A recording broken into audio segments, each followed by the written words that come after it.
Après 2 ans d'absence, l'exposition Surfing Art by Shaper revient pour une 7e édition.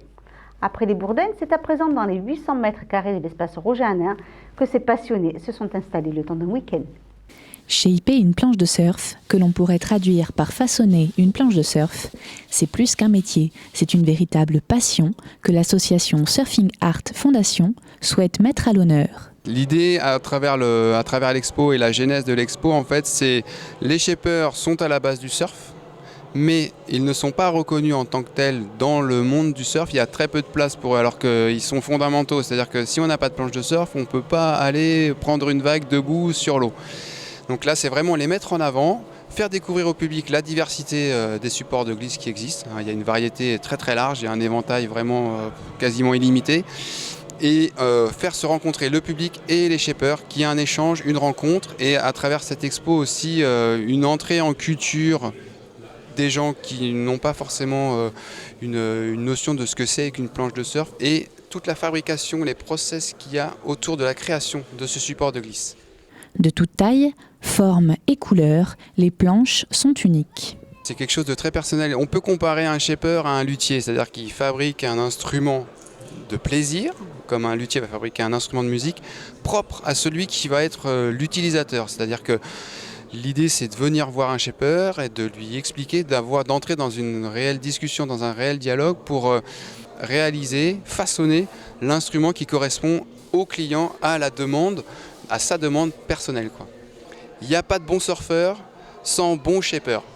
Shapers est un métier qui fait rêver, notamment cette jeune fille venue de Paris spécialement pour l'événement. Je viens visiter l'exposition parce que ça m'intéresse. Plus tard, je voudrais devenir shaper au lieu de rester dans un bureau où on fait quelque chose avec ses mains. Voilà. Entre exposition et démonstration, l'occasion idéale pour rencontrer les shapers et découvrir leur travail. Je fais principalement des grandes planches, que ce soit de ce qu'on appelle des longboards ou des guns qui sont des planches destinées à des grosses vagues. Et en l'occurrence, celle-là qui est particulière parce qu'au lieu d'être réalisée en mousse comme la plupart des planches, c'est une planche en balsa évidée. C'est un bois qui ne pousse quasiment qu'en Amérique centrale et principalement Équateur. En pin de mousse, en liège ou en bois, peu importe la matière pour les amoureux des vagues. On peut tout à fait surfer sur du bois. D'ailleurs, les premières planches avant l'introduction de la mousse étaient faites en balsa, et avant ça, même avec des bois beaucoup plus lourds, parce que les anciennes planches hawaïennes, c'était vraiment le bois qu'ils trouvaient sur place et qui n'était pas forcément un bois ultra léger.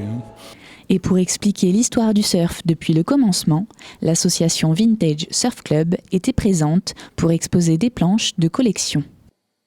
Pour nous, ça permet d'expliquer un petit peu et de faire le lien entre ce qu'on peut retrouver dans la salle d'exposition principale aujourd'hui des shapes modernes et de ce qui se faisait avant. Toutes ces planches vintage sont vraiment l'histoire de notre sport. On retrouve toujours la trace de ces vieilles planches dans ce qu'on va retrouver dans les planches modernes.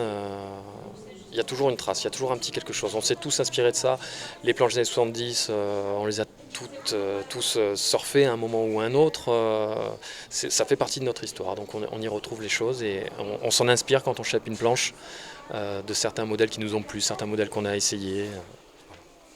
Façonner, glacer et décorer une planche pour la rendre unique et répondre aux besoins du surfeur, le métier de shaper continuera sûrement d'exister aussi longtemps qu'il y aura des vagues.